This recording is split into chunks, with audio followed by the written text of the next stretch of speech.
Tesla, Einstein, and especially Leonardo da Vinci. I've been studying for years people who are the most successful self-taught geniuses. And long ago, I discovered one habit they all hold in common.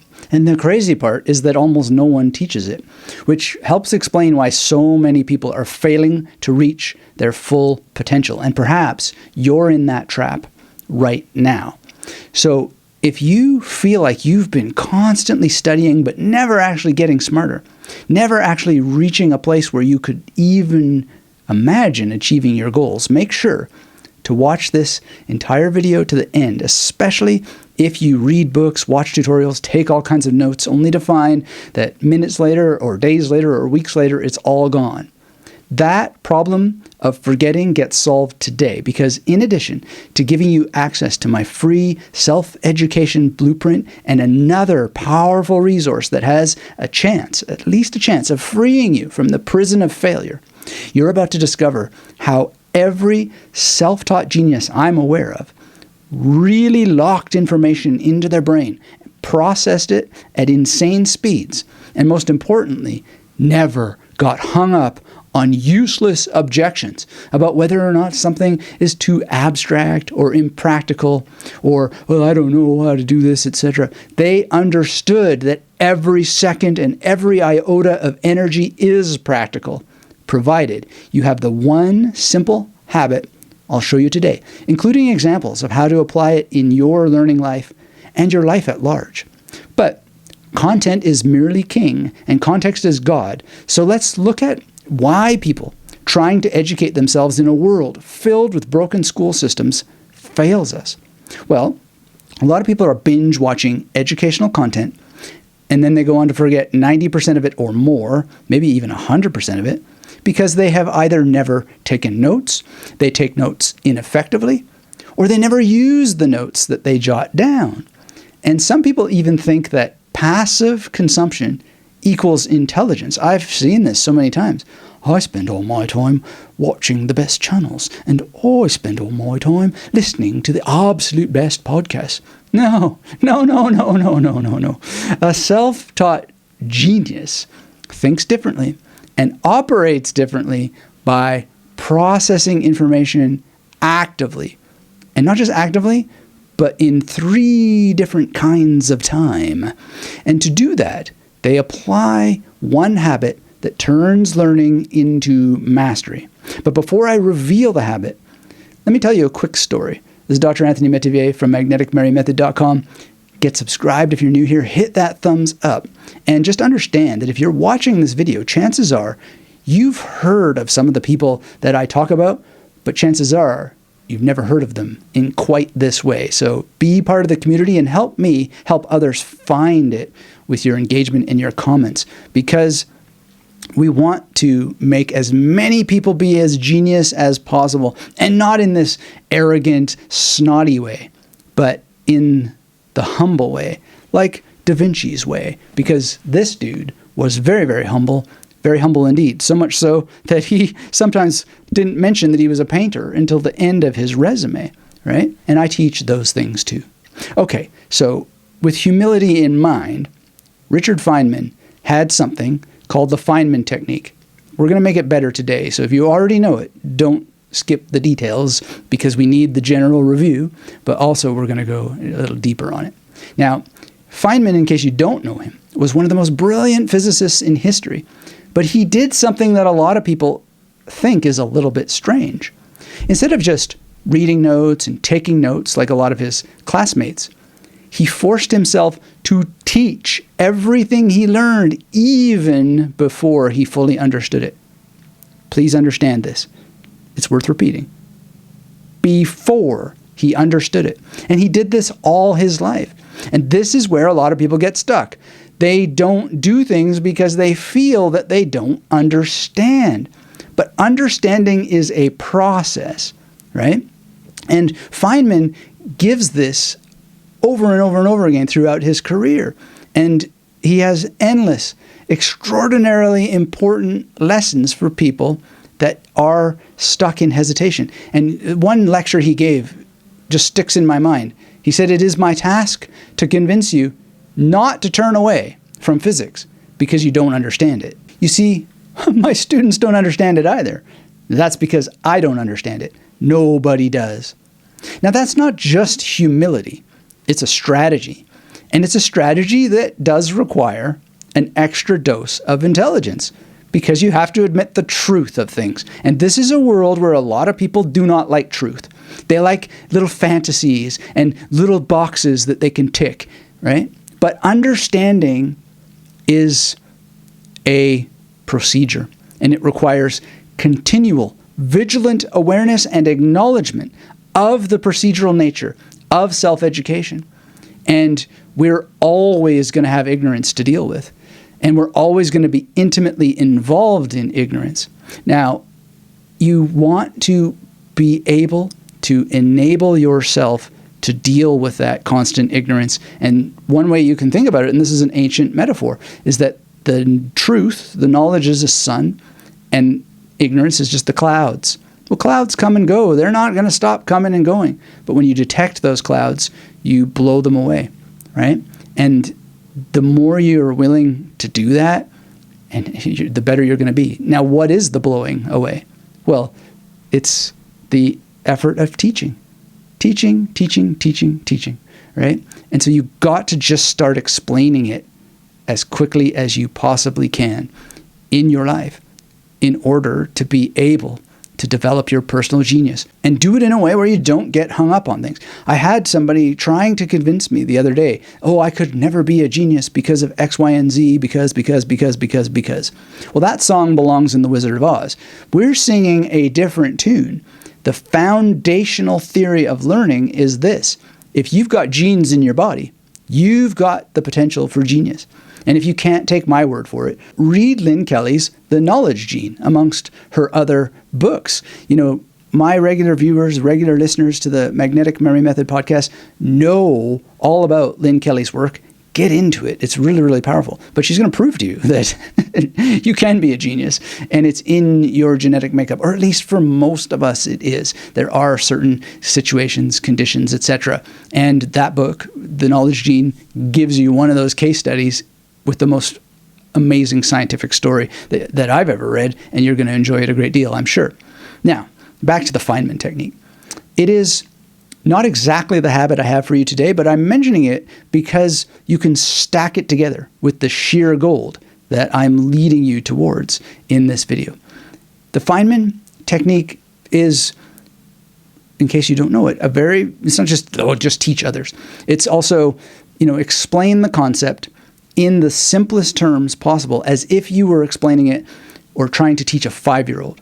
Now, one of my first ways of changing this is to ask, does it really have to be a 5-year-old? Like, what if that's not a useful metaphor in a particular situation?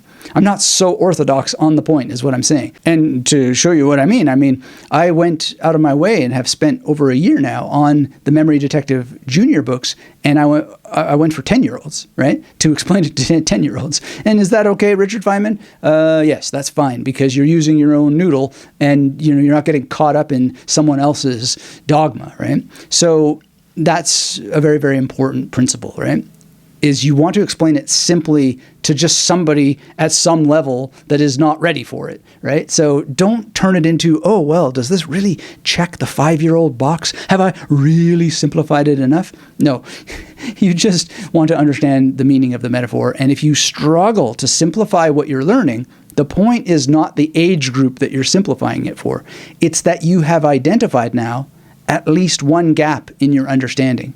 Because if you can't simplify it to a particular level, you need to go back, you need to study more, you need to refine your comprehension through contemplation, through writing, and you repeat this process over and over and over again, even after you have successfully mastered the concept. Now, why do you do that? Because you want to maintain the knowledge, right? And so then when you do so, you will no longer have failed to understand the nature of understanding, because nature is a process. So If you struggle to put advice like this into use, if this is still too conceptual for you, there might be a reason for that. And I have high confidence that I can help you make a change so that you do finally start to get these concepts and then start to, more importantly, implement on their basis. So as we move forward to the gold mine I have for you, we want to ask why the Feynman technique and this form of teaching others at a simplified level works. Well, part of the reason is just obvious, right? By breaking things down, we're using reasoning and analysis to have various components. And working through those various components enables us to see how all the parts fit. But learning scientists also talk about active recall. So when you're teaching, what you're doing is you're causing memories to form, and comprehension requires memory, by bringing it up in your own words and verbally exercising your understanding as it is. And you're literally starting to rewire your brain, right? This is neuroplastic change. So if you struggle with this, right, just don't label yourself. If you keep labeling yourself, either negative or positive, you're placing a premium on just the label itself, not the process, right? So you go for precision. If you don't understand something, then the process is you go back and you understand it better. This is genius. To go back is the genius, because genes grow, right? Now, I know I'm playing around with language a little bit, but the point is that this is what it is. This is what these geniuses are doing. They are literally in movement. They are in the process.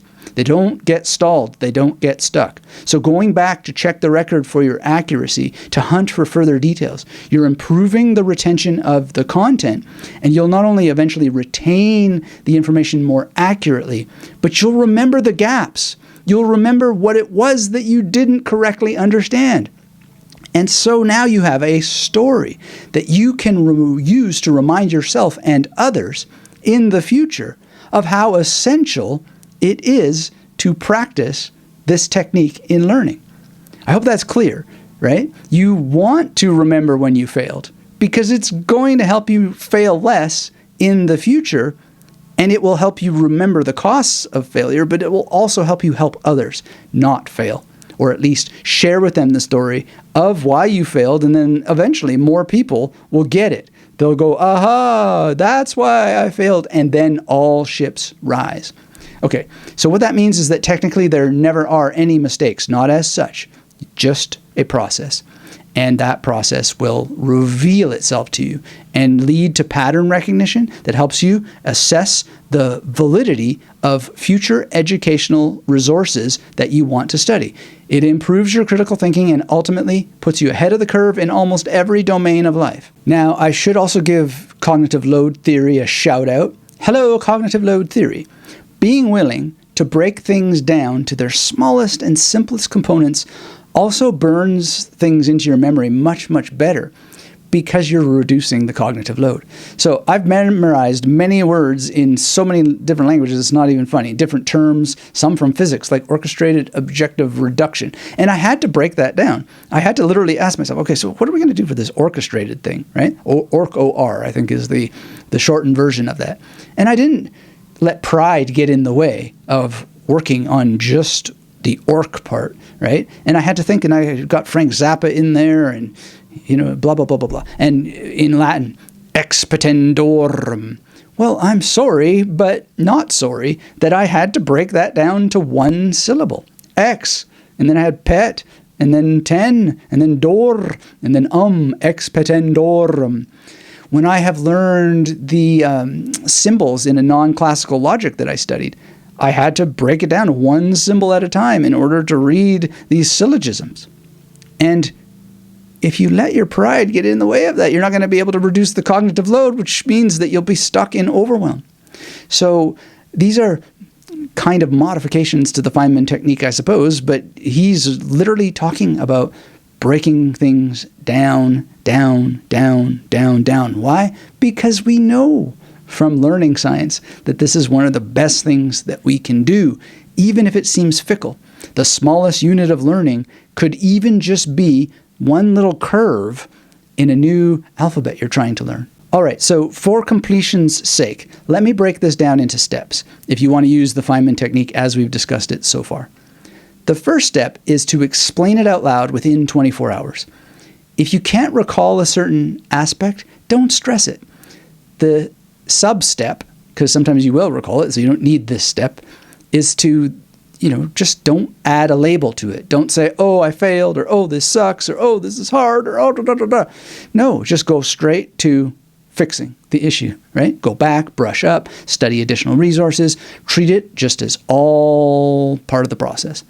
Then you have the explain it to a 5-year-old or a 10-year-old rule, or just explain it to yourself as if you were a simpleton. And I sometimes do that to myself. I go, okay, simpleton, let's go. And I don't put an age on it. But the target doesn't have to have a particular age. It's not helpful. Now, I just said don't label things, and then I just immediately went to label things. Another little sub-step here is accept that you're human and accept that your teachers are just human too, because sometimes we get hung up on their contradictions, and that doesn't help either, right? So we want to basically just simplify it in the way that you think it will work in the context. Break the concept down into ridiculously simple terms, and maybe that's where a label can help. Know that this is so ridiculously simple, but I'm doing it for myself anyway. That's what I did with expetendorum. I don't know why that word was so difficult, but it just made it as ridiculously simple as possible. And if I had to go from X down to E, I would have. Okay, so those are basically the steps of the Feynman technique, classically speaking. But here's another step that I'll add for you. It's been implicit all along. I've said, okay, so if you can't understand, go back, research, refine, find additional resources. But if you get stuck even on that, you can ask a question, which is, who is the person most likely to have the answer? And how would I find that person? Now, answering that question may already get you out of the rut, because you'll go, oh, I know. The person who wrote the book probably has a bibliography at the end, and I can look for additional resources there. But you can also use search tools a little bit more intelligently. Now, these days, you can ask chat bots and so forth. You have to do that with caution, but that is a decent thing to do. But there is still old search functions that still work, like in title, and then a colon, or in URL, in text, and file type PDF. And you can search for syllabi from universities, and this can help you. So who is the person best able to help me answer this question?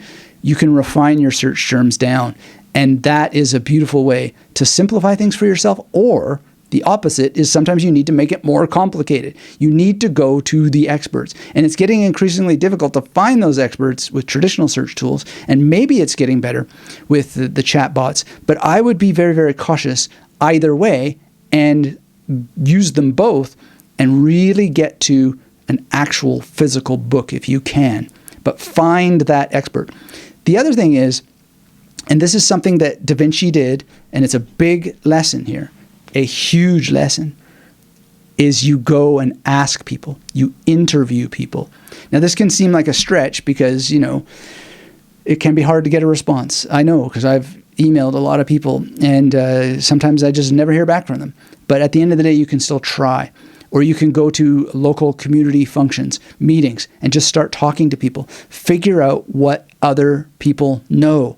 Other people's knowledge is a huge asset, and you want to start to build the process of being in the habit of talking with other people. That's not the gold mine yet, but it's part of it, because a lot of us just don't do that. We've become so accustomed to, well, I can just look it up. No, you can't. Or at least if you leave yourself strictly to the habit of constantly looking things up and leaving page one or leaving what a chatbot tells you, you're putting yourself behind the curve. Self-education requires more if you want it to be epic, and I know you do. Okay, so before I get to the gold mine, thanks to everyone who smashes that thumbs up, helps me project this message around the world so all of the ships can rise. Thanks for those who support my work by getting my books and the Magnetic Mary Method Masterclass, etc. If you want to join the ranks of those who use what we're about to talk about now, the one thing that separates the top learners from the rest, don't stop at learning. Don't stop at the Feynman technique that we just discussed and that we added a little bit more nuance to. The common denominator amongst all the people I've studied is very simple, and it is this. They turn their knowledge into a physical asset, not digital. Although there are all kinds of personal knowledge management systems out there that involve a digital component. And to a certain extent, I suppose I use them by virtue of having a computer. But if you want to learn faster than 99% of people, and you want to start teaching yourself at scale through books, through courses, through videos, you have to stop starving yourself of the spatial memory benefits that come from working with physical notebooks, journals, index cards, mind mapping, and other learning techniques that get your hands involved in space. And I said, going and talking to real people, that's part of this too.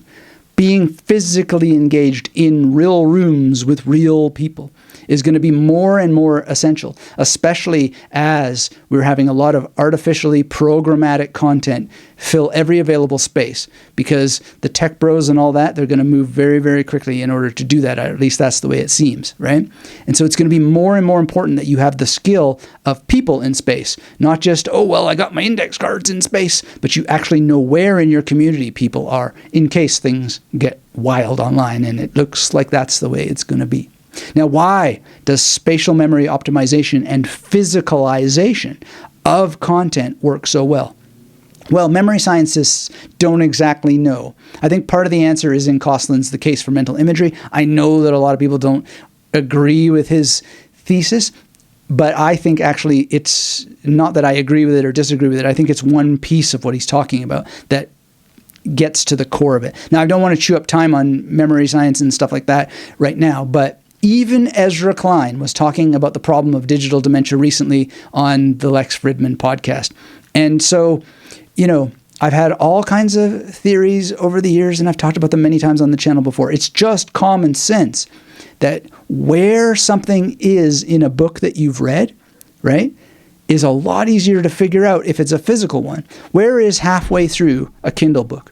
Right? A Kindle book that currently you no longer have the right to download and import on other devices. At least that's the way things were as of last week. Maybe these corporations that are responsible for that changed their mind. I don't know. But this is the thing with digital. It's not just that they're controlled by people that have nothing at all remotely related to your interests in mind. It's that there is no middle of a Kindle book. But here, I can tell you that it's near the end that Lynn Kelly makes a particular point. I remember that it was at the end even without using memory techniques, because that's how spatial memory works, right? And it's a very, very important part. When I think of various notes in my memory palaces or in my index cards, I know where they are in space, and that additional physicality helps me find it without even having to go and get the physical thing. That's how memory palaces work, especially when they're based on real locations, because those spaces have depth. Single screen devices do not. Either way, the research and the commentary, including people like Ezra Klein, are on my side of this position. In any case, your mileage may differ. I know that there are people who tell me, oh, but I'm just fine. Usually they have anonymous user accounts and they have no particular accomplishment to share. But if you like the digital thing, that's okay. Just keep this warning in mind for the day when you might wish that you had physical books, a library that you built so that nobody can change it, and that you have a library that you can think about spatially in order to help use the memory palace technique better, because of things that I talk about in the Magnetic Memory Method Masterclass that let you turn every page in a book into a memory palace. I'm not going to apologize for this point. I have been able to learn and achieve so much more by being stubborn about it in my own practice, even though it's more challenging. I have tried digital devices, and I've done it for quite a few years, but I gave up digital learning almost entirely in 2017 because I saw how detrimental it had become to my memory. And so when I got back into being more of a purist in applying the habit of learning to physical media, everything changed back to strength upon strength upon strength. So I've got one more tip for you. But if you'd like a few exercises that go far beyond the Feynman technique for helping you teach yourself, I've put together my free self-education blueprint that's going to help you turn what you learn into real-world expertise. So please don't miss it. You can get it at magneticmarymethod.com/SEB, which is for Self-Education Blueprint. Now, if you find that the self-education blueprint and what I'm saying with you today is reasonable, but it still doesn't help you change, I would love for you to have an additional resource, which you can watch just by sticking with me now on YouTube, or if you're listening to the podcast, look up my list of books on learning. I've been locked into patterns that refused to let me go in my past. There's perfectly scientific explanations that help me understand why that happened to myself and others. And these books on learning will help release you from it if you are also stuck and you can't get yourself to move. I think this is a list of books that everybody should read, which is why I put it together for you. And I do share more of my struggle and how that one idea in particular from one of the most powerful books in that list helped me stop beating myself up about how I wasn't getting anything done and allowed me to get on a path of action. And it has continued ever since, almost unabated, even though life seems to get more and more challenging, right? Isn't that weird? But nonetheless, power moves forward, and that's because it's power, not force.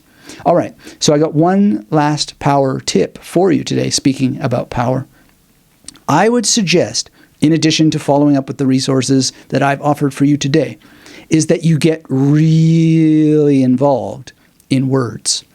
Words that you can wield like a shield and operate like a boomerang. Now, it may be that you get a copy of Norman Lewis's Word Power Made Easy, or maybe you get involved one day when I open it up again in my weekly Word Warrior program.